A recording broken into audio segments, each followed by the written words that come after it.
Thank you for listening to the Content Magazine podcast, Conversations with Silicon Valley's Creatives, published by SV Creates. Today's host is David Valdespino, the Content Magazine director. All right, welcome to the Content Magazine podcast. My name is David Valdespino Jr., and we are on site at Pamela Walsh Gallery talking to owner Pamela Walsh. How are you doing today, Pamela? I'm great. Awesome. How are you? I'm doing good. Well, thanks for having us on this nice Tuesday here. Thanks for visiting. Yeah. And so you're down in downtown Palo Alto on Ramona, and you've been here since 2019. Is that correct? That's right. November 2019. And what kind of drew you to Palo Alto here for this gallery space? You know, I had worked in San Francisco for another gallerist for 20 years. And after deciding to go out on my own, I really looked around to think about, is there another location other than San Francisco that I felt was a market that wanted art, needed art, had maybe an absence of great gallery businesses. And I was very quickly led to Palo Alto because not only had Pace Gallery opened here a few years prior, but I noticed that for the demographic, it seemed that there was a real absence of great art galleries here in downtown Palo Alto. Awesome. And so what was that kind of research process like? You mentioned you were at a gallery in San Francisco. I'm sure you made a bunch of connections through that time working there. But were you familiar with other galleries that were in Palo Alto at the time? Did you kind of come out and do research and kind of see what other folks were doing, or? Yes, I mean, there were really only a few gallery operations going on. Pace, of course, you know, and if I can research that, but truth is they're operating at an incredibly high level of the art business. Totally. So it was more aspirational. Yeah. And then Bryant Street Gallery has been operating here in Palo Alto for a very long time, and I admire them and what they're doing. And I had kind of taken a look at their business, and then just looking around at the downtown area, the foot traffic and the proximity to Stanford University, and just of course, also the affluence of the area. In the gallery business, it's always worked really well to be in an area where there are people who are wealthy enough to buy art. So that's a formula that was pretty easy to discern. And then, you know, I also felt that Palo Alto's far enough away from San Francisco that it's work to get into the city with the traffic, and that I felt very sure that if you have more access to art here, then people will patronize an art business here rather than making the effort to go up to San Francisco. And I also felt a strong sense of community in Palo Alto. There's sort of a pride in community, and people like to patronize local businesses here. And so I thought it was a no-brainer.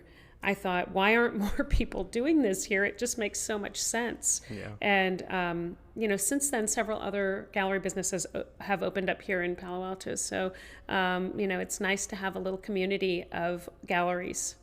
It always works well to have a synergy and have a place where people think, let's go see the galleries in Palo Alto. And so I welcome more. Awesome. Yeah, very cool. Well, zooming out, I guess, a little bit for audiences that might not be familiar with galleries or private galleries in particular, can you kind of share what you have going on at Pamela Walsh Gallery and kind of what you're providing for art purchasers, artists, and the community, you know? Sure. You know, one of the things that having worked in another gallery space for many, many years, most of my adult life, I was coming out of that experience wondering at the time, 2017, do you really need space? Is space important? Could you be itinerant? Is it a smarter and more thoughtful business to be free of that? Because space is expensive and it anchors you in many ways. And I spent a couple of years working as a private art advisor. And what I found is that space is precious. Mm-hmm. And what space allows you is not only what artists really deeply desire, which is a place to exhibit art and put together meaningful exhibitions that really tell stories that you can't tell otherwise. It also allows you to build community, build relationships with your community around you, with people who love art and want to commune with it, who want to commune with people together with art, with artists. I mean, the whole ecosystem survives because there are spaces, whether they're museums or galleries, nonprofits. It's important to have places where people can find art and be with art. And so, fast forward to the pandemic, I think it became so evident to everyone that being in person with art is powerful. The screen negates a lot of the energy and emotion that you get to experience when you're in front of a piece of art. And so I felt so sure coming out of 2020 that I had made the right decision to open a space here. That is a very long-winded answer, and I'm not even done yet. So what I'm doing here is working with artists to bring forward exhibitions that I feel are meaningful, connect us as humans to our human experience, to give voice to artists who have something interesting to say. One of the most wonderful things about an exhibition is that many times all of the works of art within that exhibition will never be together again. And together they tell a story that is compelling. And without each part, it just simply doesn't get told in the same way. And many times, because I am a gallery where I am selling art and art goes out into places on their own, they will never be together again to tell that story. And it's not only impactful for people who love art and are seeking art in their lives, but it's incredibly important for artists to get to tell those stories. And as a gallerist, I'm deeply invested in that narrative. And so it allows me to conjure up these wonderful stories that mean something to people, and then also help elevate the artists who are making the work. So I get the sense of, that kind of curation that goes into curating the space and having those pieces that can kind of communicate with each other on the walls and to the people that come in. What is that process for you of like finding artists that may have a place in Pamela Walsh Gallery and may speak to the community here? Is it something where you're going to studios? Are you meeting with the artist in person? And how does that research start? I mean, that's the part to me that I think sometimes is misunderstood, in that real gallerists are artists. And I went to art school, I studied fine art and art history, and I discovered that my art form was not creating art, but bringing people to art and telling those stories and being that conduit for these artistic expressions and the community that needs to engage with them. And so part of the real fun for me is to help develop that exhibition, to see something that I feel is powerful and give breath to it, and to give the confidence to artists who might be a little unsure of whether or not this is going to work.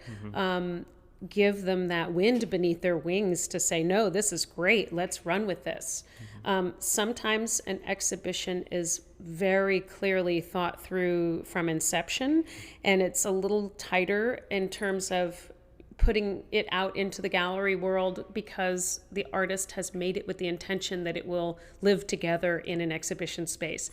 And sometimes it's something I'm really creating, and I can see a few parts, and I ask the artist to dig deeper, make more. Sometimes we come up with a show theme together. Sometimes it's already in their mind. And sometimes it's just me coming up with an idea, a thread, a through line for the work that I see happening. And so it's a really fun and creative process. it's something that I feel like is a great privilege to get to be creative in my daily life. It feeds me intellectually and spiritually because really at heart I'm a creative, doing something that many people I think don't think is more than owning a business. And that's okay, because I don't need to be the star of the show. But it's very gratifying to put forward an exhibition that I feel like changes people.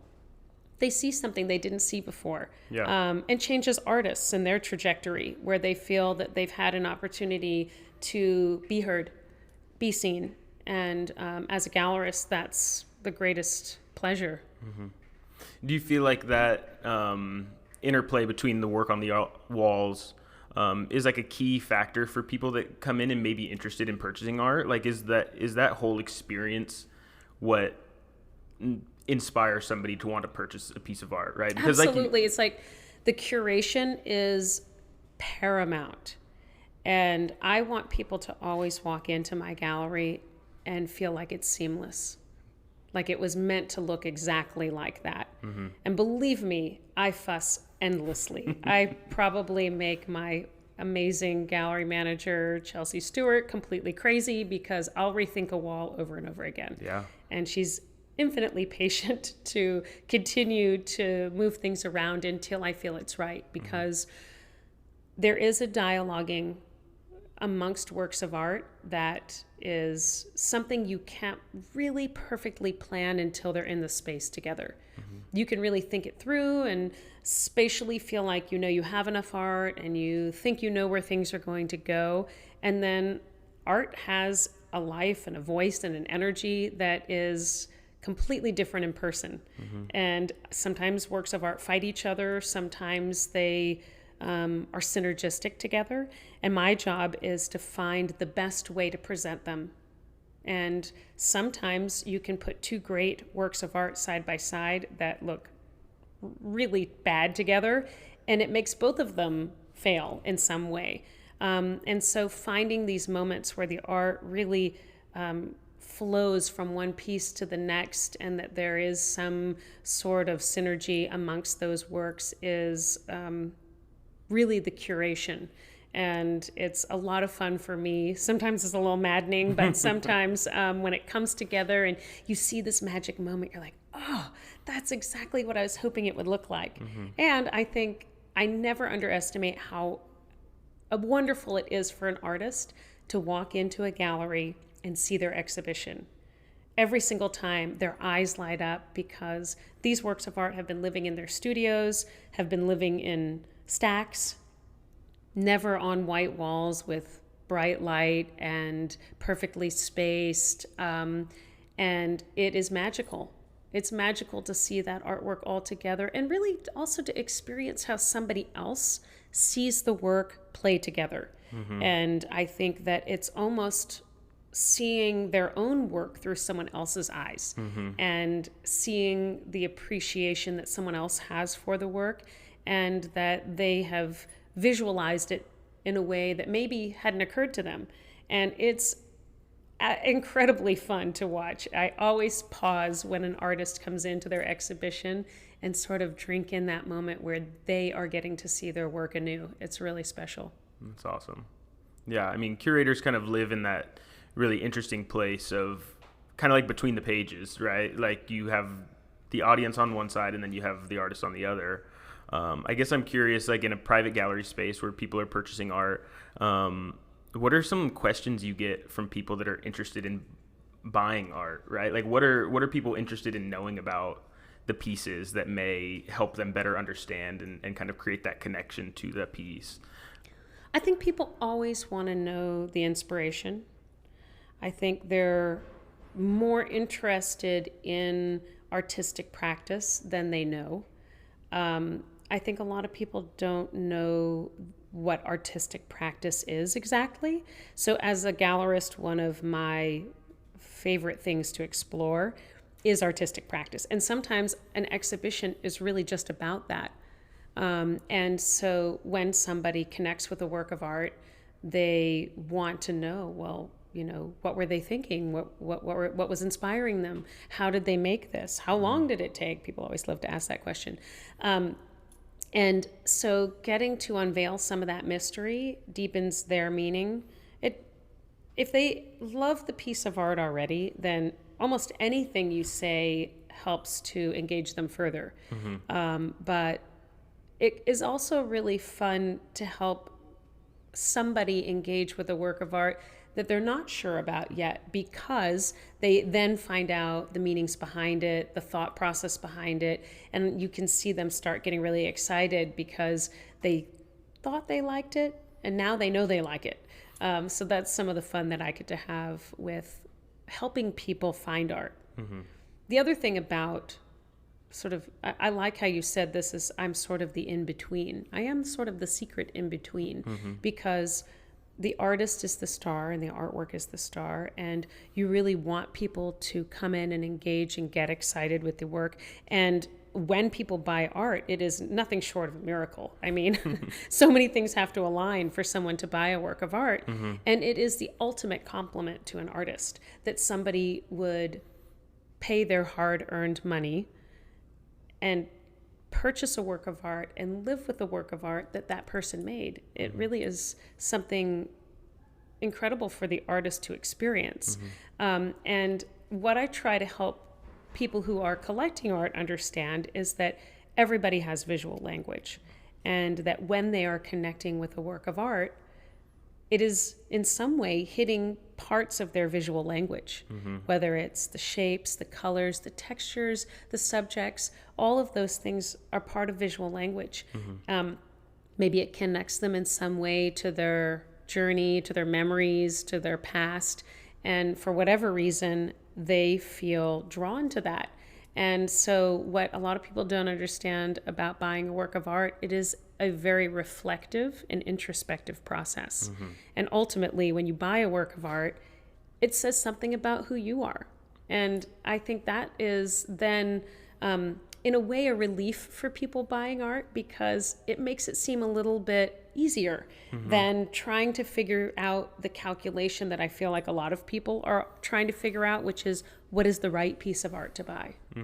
And when you release them of all of the difficulty of an equation of the right piece of art to buy, and let them know that as long as it's right for them, it's the right piece of art, then they get to really relax and enjoy the process. And it should be fun. Buying art is a great luxury. So it should be experiential.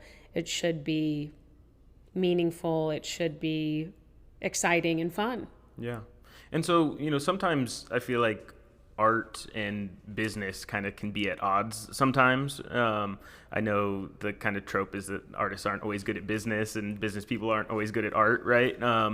But how do you kind of figure that as like a curator and a gallery owner, like, I guess deciding what will sell, right? Or like what is quality or value for something that it obviously is valuable to the person that's creating it, because they're spending a ton of time on it, whether they know how to sell it or get it into a gallery or anything like that. But like, what's kind of your process in, and yeah, kind of merging those two worlds of art and business, right? Because I was reading something else that you had done an interview online, and it was talking about like the mysteries of the art business, right? So like, what makes the art business mysterious, and how do you try to make it simpler for folks? The financial equation of the art business is really a mystery. And I think that's why people love to hear about Larry Gagosian and what he's done with the art business, which is next level. I mean, he's really a tastemaker. And I think there are aspects of the art world that aren't just about great art and great expression, but it is also commerce. And I am in business here, and I have to sell art in order to stay in business. So you walk a line between, I think, putting forward artwork that people want to buy, and works that probably belong in institutions. I like to say some artwork should be institutionalized. And I mean that in a wonderful way, which is that, some art you might want to see in a museum setting, and you might want to understand the heaviness of the subject matter because it might be relevant to pressing issues of today, but it may not be what you want in your living room. And those are different things. So as a dealer, I really try to think about diversity. I try to think about bringing in lots of different artistic expressions. I like to be a little undefined. I don't want people to think, oh yeah, she's the gallery in Palo Alto who does landscapes, or she's the gallerist who only shows this type of art. I want to keep it fresh and exciting because I want people to continue to wonder what might be next. That means that sometimes I do things that are more challenging than others. And that in turn means that some things are more financially successful than others. And I think that aligns in many ways with how museums tend to schedule their shows. I think that everybody knows that a museum show that has the word Picasso in it might be a little bit more of a crowd pleaser than, a contemporary artist who is not a household name. But they kind of have to do some of the former to do the latter. And so as a dealer, I think through the same sorts of things, bringing into the gallery art and artists that I feel is palatable and that I can imagine people really loving and wanting in their home.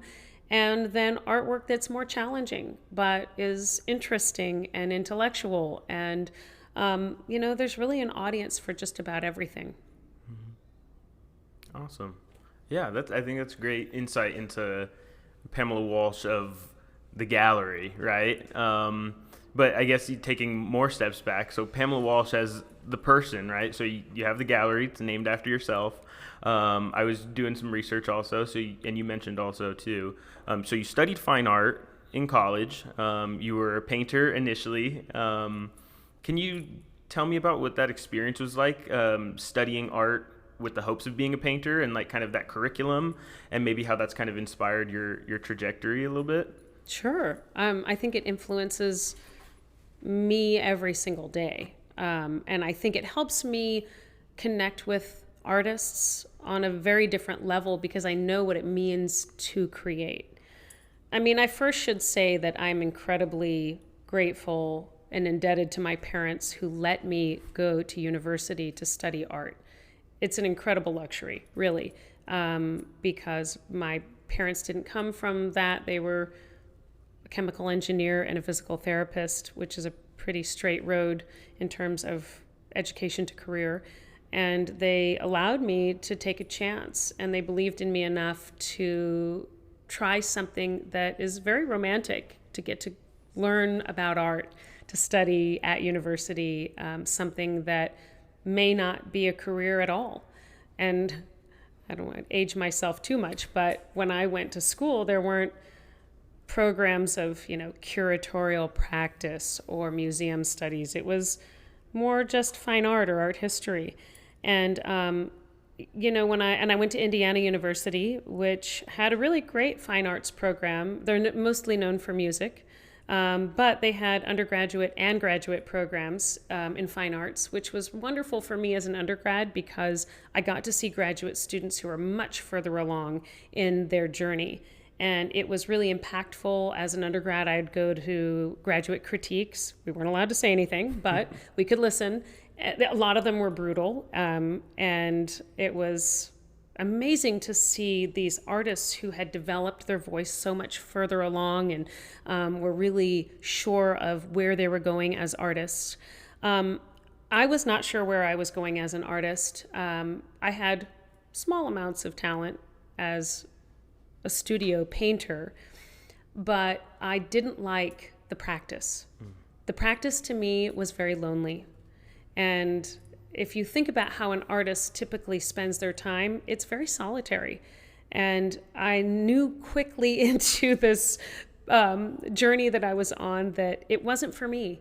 Because if you don't like being alone, you're probably not going to be happy in your studio, because that's where you spend most of your time.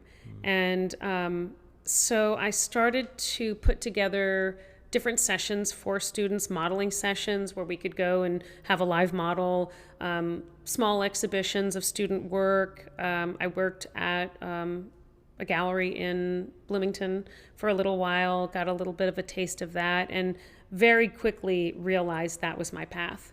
And I really wanted to be in the gallery business. I knew that when I was an undergrad, but I finished my degree in studio art and art history. And I think that what they really allow me to do is understand deeply what it means to be an artist alone in your studio, creating and digging into the depths of your person and finding these expressions that you feel compelled to investigate, and then sharing it with people, which is incredibly brave. It's much braver than what I've ever done. And I think that it's a great privilege to get to help artists bring forward those works that are so precious, created on their own in their space, and give them life out in the public space. And so it's, and I after college, I quickly moved to California, knowing that I wanted an opportunity to be in a bigger art market where I could work in a gallery setting. And so it was a journey that I needed to be on, and I'm glad that I got to do it. Two paths of thought, but so I guess zooming out further, and then we can zoom back in. So what was your interest in art initially, right? Like you talk about your parents being in science fields. What was it like growing up and like finding that interest in art, or when did you kind of realize or know that you wanted to pursue that in college and beyond? It really didn't start for me until I was in high school. And a lot of artists will say, I always knew I was an artist. And I didn't always know. I think that when I was in high school, I began to take more serious interest in creating. And I had a high school teacher who really encouraged me. And she encouraged me so much that she got me to put together a portfolio and enter that portfolio into an art school program in the Smoky Mountains that I went to. I grew up in Tennessee, and the summer after my senior year, I went and did this art school program in the Smokies, and I was there with a lot of adults who were working artists, and that was really impactful for me. And then I went to university, not necessarily thinking I was going to become an artist, and I just was becoming educated. And I met somebody along the way my freshman year who was a friend of mine, and he said to me, well, if you really love art, why aren't you majoring in it? And I was struck by that, and I realized that he was absolutely right. Why am I not doing that?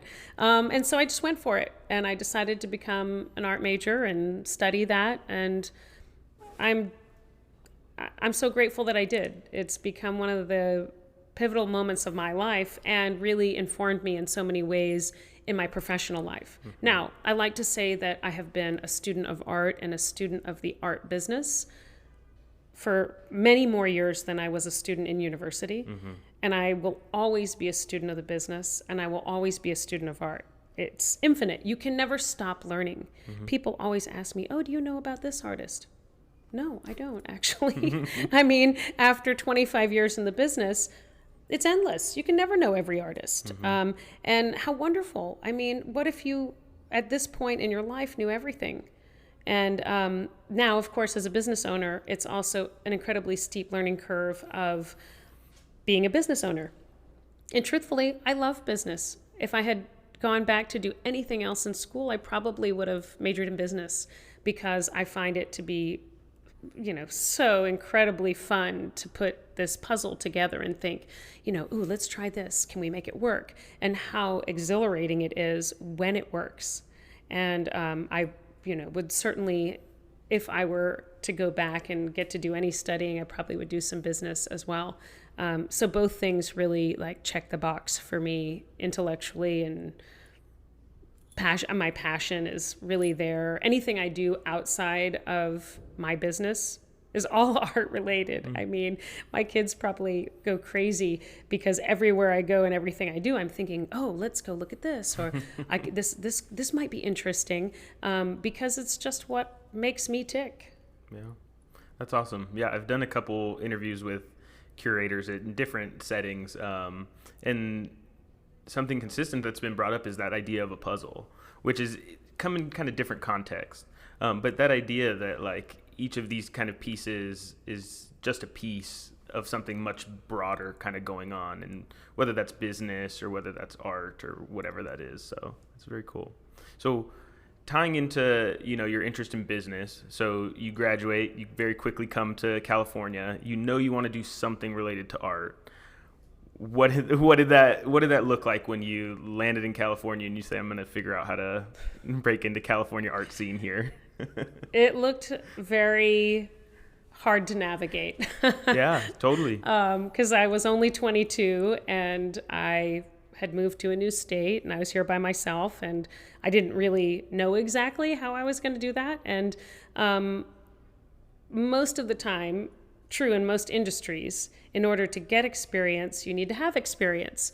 And it's a bit of a catch-22 for everyone. So one of the things that I do now as a business owner is I love to give young people an opportunity to get experience. I actually have 3 interns working with me right now for that very reason, so that they have something to put on the resume to say, give me an opportunity, I've done this work, and I want a real try at it.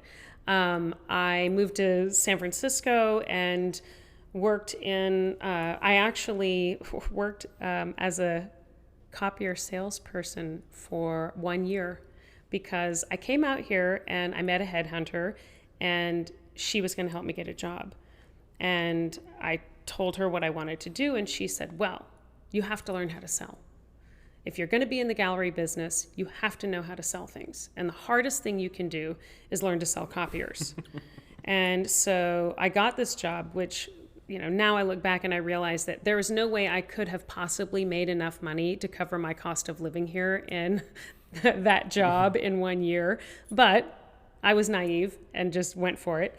And so I did this awful job for a year in San Francisco, in the South of Market. They literally gave me zip codes and they said, go out and sell. And I just went around knocking on doors and it was awful. And so 3/4 of the way into the year, I said, okay, I'm almost done here with my 1 year. I'm going to go find a gallery job. And I found a listing for a gallery job and I went in and pretty much begged them to let me work for them. And they gave me a chance.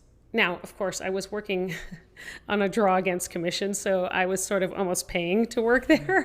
But it ended up becoming a career job for me, and I stayed there almost 20 years. Wow. So it was a great fit in so many ways. I met a dealer who became a mentor for me, and he was great at keeping me encouraged and engaged for so many years. He always gave me new levels to reach for so that I would stay. And I'm deeply grateful for that because he also really believed in me and taught me so much about the business.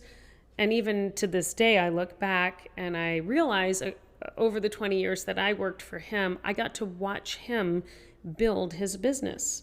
And at one point, when I was ready to go, he had 3 galleries in San Francisco and 1 in New York. It was a very big company and lots of employees. I ran 3 locations. I had 25 salespeople working under me. And it now has informed me about what my path will be as a gallerist, in that it's a lifelong journey. It takes a long time to build it. Try to enjoy every moment of it along the way. Sometimes you feel like you need to grow faster, get better artists, have bigger exhibitions, be bigger in the world. And I realize in looking back at what he did, he built it slowly over many, many, many years and was very successful doing it. And when I get a little anxious about, oh, I wish I was a little further along, oh, I wish the pandemic hadn't hit and, had been, such a slow start because I opened 4 months before the shelter in place. I realize now that it's all part of the journey, and, the journey is learning how to be. The journey is learning how to embrace those moments and enjoy the ride and expect the successes and the failures as part of that journey. And so it really worked out well for me that I had that long experience with him. Brilliant. What's that person's name? Franklin Bowles. Okay, that's the name of the gallery. Awesome. So you're coming from Franklin Bowles, where you'd been working for 20 years. You wanted to open, you did your art advisory business from 2017 to 2019. And then in 2019, you opened Pamela Walsh Gallery, realizing that you needed space, or you were missing that kind of space, the brick and mortar location. What were you hoping to bring to this space that made you want to open it yourself, right? Like have your own, because you'd worked at galleries for... How much time do we have? Because it's really a fascinating story. Yeah. You may not believe, but I was working as an art advisor, and this was when I sort of had thought that I didn't really want a space. Of course, think a little forward and realize that in 2020, if you didn't have a space and you didn't have anything going on, there were no art fairs, there were no exhibitions. As an art advisor, I would have been absolutely freaking out because there was nothing to offer, or at least nowhere to get together with your clients and see shows and go to fairs. But it all happened very organically. Along my journey of being an art advisor, I reconnected with somebody who was a very good friend of Frank's, who we had done some business together. His name is Michael Schwartz. He owned Gallery Michael on Rodeo Drive in Beverly Hills. A wonderful man, someone who I enjoyed doing business with while I worked with Frank. And I had reconnected with him when I was down in Los Angeles as an art advisor. And we had just a really fast friendship. He saw something in me that he believed in, and we began working together. He really wanted me to go to LA and work with him, and it wasn't possible. I have 2 children, and here in the Bay Area, it wasn't like I could just up and leave. And so we started to put together shows that I took to the East Coast, curated exhibitions. I would bring them to galleries, and we'd do a visiting show. And that was sort of the beginning of our relationship. And fast forward, we decided to partner. And we were going to open a partnership gallery here in Palo Alto. He loved the idea. He thought it was great. Came up with an investor at one point. We started looking at properties. We went all the way through having term sheets, and we're going to do this business together. And just as we were beginning to settle on a location here in Palo Alto, he got very ill. And he came to me and said, I'm really sorry to do this, and I think you won't understand at this moment, but I have to pull out of this. I can't do this with you because I don't want you to have to work with my estate. You can do this on your own. And it was a really hard moment for me because we had come so far, and I had spent so much time and energy and money figuring out how this business was going to work. And I had to really think it through. Could I do it on my own? And I just decided to go for it. It was without a net, because with Michael it was with a big net. And we would be using the works of art from his gallery. So I went ahead with the space I was trying to get, this space, and I really scrambled to try to find artists. It was a little bit of a reverse that probably some gallerists start out with, which is that they already have a handful of artists that they really are working with, and maybe even as their representation, even without a space. And then it's a natural next step is to open a space and show that art. I didn't have that, and so I was going to go forward anyway, and Michael was still going to help me with the art. And we had planned that this is how we're going to open the gallery. It's going to be a big splash. We're going to bring up an incredible exhibition of Picasso works in Palo Alto. That's going to be my opening. And it was going to be November 2019. And guess what? Pace Gallery decided to do their 5-year anniversary show of Picasso opening in October 2019. Wow. I nearly fell out of my chair when I got the announcement via email. I thought, you've got to be kidding me. This isn't happening. What do we do? I called Michael.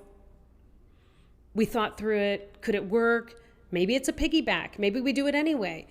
And in the end, I, after thinking about it long and hard, realized that it just wasn't the right thing to do. And I had to just go it alone with contemporary artists. So I've had a lot of challenges along the way, and I think that I just want to round out that conversation by giving honor to Michael, who actually passed away in 2020. Wow.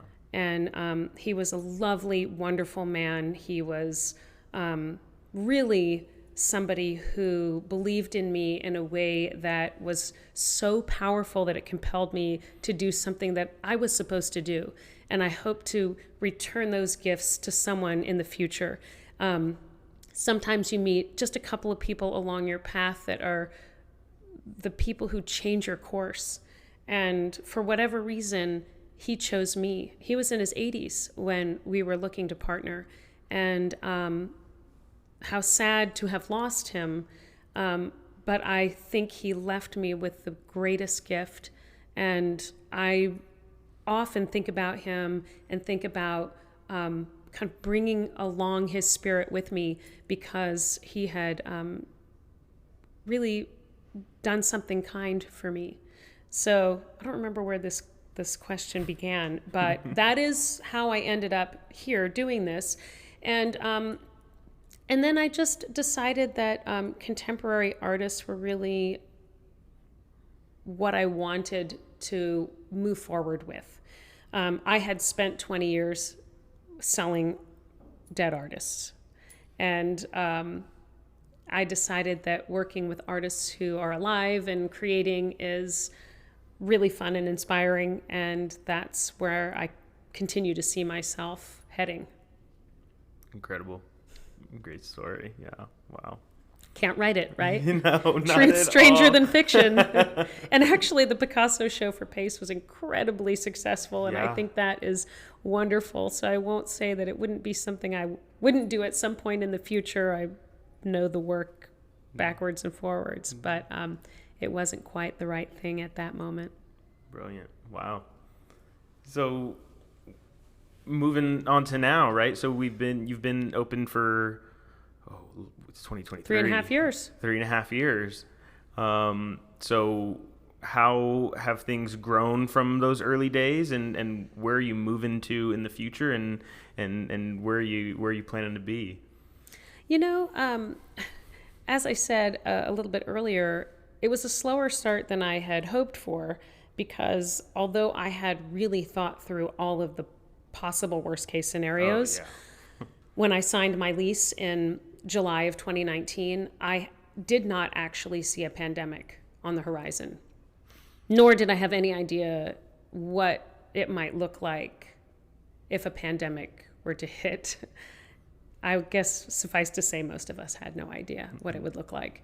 And so 4 months after I opened, we sheltered in place. And it was a little difficult to figure out what I might do with that. Not being able to be open, not being able to have exhibitions. So it was a little slower start than I had hoped for. And part of what I had really hoped for was to be engaged with the ecosystem of the art community down here. And of course, all of that was really dampened during the pandemic, and it's taken us a long time to come out of that. I can say that in just the last few months are the first exhibition openings I have had with no masked visitors. Mm-hmm. First time since 2020. And so right now I'm really excited to be feeling freer to do the types of things that I want to do as a gallerist. and excited to see that some of that is a little bit more limitless again, where during 2020, it was like having your hands tied behind your back. I am really excited to be doing my first open call for a show that I'm hoping to, I am planning to do next year. And that's an exciting endeavor because it gives me an opportunity to look at a lot of artists that I may not be engaged with already. I am really excited to continue to work with females, partly because in the business that I grew up in and came up in, it was very male dominated. And so I had mentioned that I have 3 interns. They're all females. And one of my missions as a business owner is to really mentor young women, bring them along and show them that there are opportunities in the art world that can be theirs. And so that's one of the things that I'm enjoying a lot. And probably broadening a little bit my reach of being in more art markets. You kind of begin in your local area trying to get to know people and get to know all the moving parts of your art market. And then, ultimately you reach out to other metropolitan areas. So that's on the horizon for me. Yeah. And I'm having a ton of fun doing it. Awesome. So what can folks that are either coming to the gallery or coming to Palo Alto, to experience art, right? Like what can people expect of the Palo Alto scene? And then what can people expect as they're coming into your gallery is over the next 6, 8, 10, 12 months? You probably plan way out. So. I'm now finally in a better groove of scheduling my exhibitions. Coming out of 2020 and even into 2021, it was really touch and go, because there were so many pullbacks. It was hard to know if you could host an exhibition, if people would come. So now I think, all right, great. We're onward and upward, and now we can really plan out our schedule. I have 2 shows this fall, which I'm really excited about. The first one is opening up after Labor Day on September 9th for Don Scott McDonald. He is a painter out of Colorado, and he does atmospheric renderings that are exquisite. Beautiful oil on canvas, really incredible technique. Then a show in October for Brooklyn-based artist Miles Bennett, who works with deconstruction of canvas, and his works are so innovative.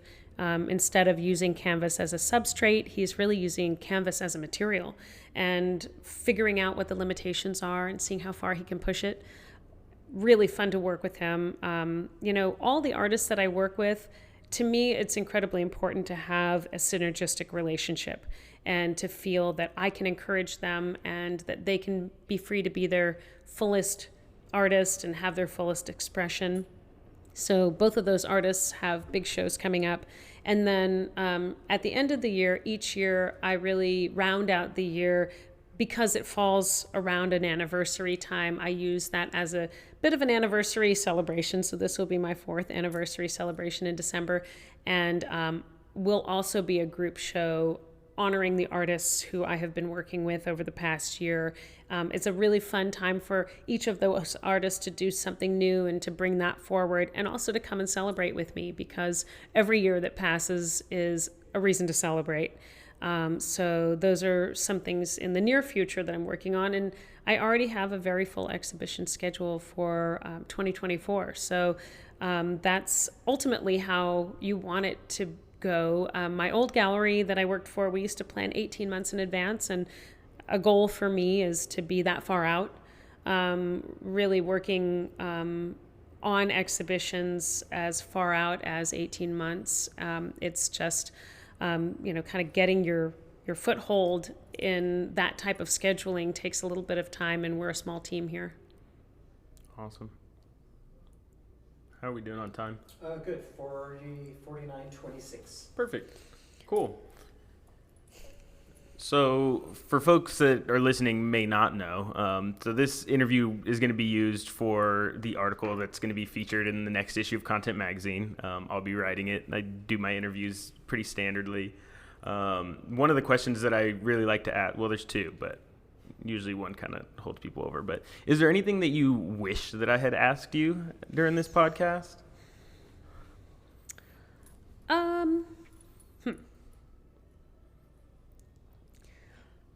No, really. I mean, I suppose, no, I really can't think of anything that you could have asked me that I might have answered more in depth. I mean, I think you really hit all the points. Yeah, no, I usually get a mixed my bag astrological sign, maybe, or what my favorite food is. No. So then the follow up, because that's pretty common. Folks will be like, "What?" So call out to Nardwar, one of my favorite interviewers on YouTube. Folks might know him, but he always asks in his interviews, "Why should people care about Pamela Walsh Gallery and Pamela Walsh as a person?" Yeah, I think that's a great question. I think Oprah usually asks, a poignant question at the end of her interviews. I'm glad you didn't ask me Oprah's question because I would have been a little bit stumped by that. I think that, more and more we realize that we are in this landscape of mega galleries and really small galleries. And that medium-sized galleries are less and less to be found, and that the small gallery is critical for the ecosystem of the art world. I guess you could liken it to, seedlings being planted in the earth, and they're just as important as established vines or trees that are fruitful every year. Very often these new talents are being discovered by small gallerists who can only hold on for so long, because sometimes an artist's trajectory is into the stratosphere, before you can even, catch the tail of that shooting star. But it's essential for those gallerists to be out there doing the hard work of finding those artists and seeing something precious and giving them that first show, giving them that start. And that's what I'm doing. Sure, I aspire to be on the level of a David Zwerner or even a Jessica Silverman, one of my heroes in the San Francisco art world, but she is working at a much higher level in the business than I am, as is David. But it's something that I realize I'm working toward, and at the same time bringing forward artists who aren't getting an opportunity with them either, and that what we're doing together is really important. It's important for the art community. It's important for encouraging artists and giving them an opportunity to start. I've had a number of shows here in the gallery that were not only the first show for that artist in my gallery, but their first show anywhere. And I think that is why people should be excited to support a business like mine, because I think it takes a lot of courage to step out with an artist who has no track record and say, I stake my claim on this. I'm willing to give this person a shot. I'm willing to say to the world, this art is good and worth taking a look at. And, I think that it's as important as the work being done in the studios, giving these people an opportunity. And I also think that maybe more importantly in the Bay Area, continuing that drumbeat of art in our culture around us is so important. I think that there's always lots of talk about the tech world in the Bay Area and, how it's so dominant, and is there still room for creatives, musicians, poets, dancers, visual artists. And I am really proud of the group of gallerists who are working right now in the Bay Area, many of whom are women, many of whom are, around my age and came up through the business, very male dominated, and are doing incredible things in the business with artists, whether they be Bay Area artists or outside of the Bay Area, to bring forward this artwork that ultimately, hopefully, will be picked up and taken into the higher levels of the art business. But we're the ones farming those seedlings. We're the ones who are nurturing and giving opportunity for that. So I really encourage people to support art in their local area, because if you want to have those businesses, you have to support those businesses. And it's interesting because there's always a little bit of a heartbreak for people when a business closes. Everybody feels it a little bit. And I often hear people say, oh, that's too bad. Even with Pace closing here in Palo Alto, well, you have to support that business if you want them here. Mm-hmm. And so I think all the time when people say that, well, here's your opportunity to support other people doing the same type of business. And that means you have to show up and you have to support the art and the artists who are making it and the gallerists who are putting it forward. So I hope that's a compelling enough reason. And we try to put on a good show. So it should be also a fun time when people get to come and commune with art and have a little bit of a moment to feed their soul and hopefully walk away a little richer for it. Awesome. Well, Pamela, thank you so much. It's been great to talk to you in your own space. Super fun. If people are looking for more information on Pamela Walsh Gallery, where can they find it? Website, Instagram, anything like that? We have a website, which is PamelaWalshGallery.com. We have a very active Instagram, Pamela Walsh Gallery, and we try to keep both very current and full of information, and we're excited to have people follow and join us in all of those endeavors. Awesome. Well, thank you again, Pamela. I really appreciate it. Thank you all for listening. Thanks for coming. Yeah. It's great to have you here. Yeah, awesome. Cool. Thank you for listening to the Content Magazine podcast. Follow us on social media at Content Mag. Become a member and help us to continue to tell the stories of the South Bay creatives. This episode's music is 408 by Jack Pavlina. Follow him on Spotify and also on his Instagram at Jack Pavlina Music.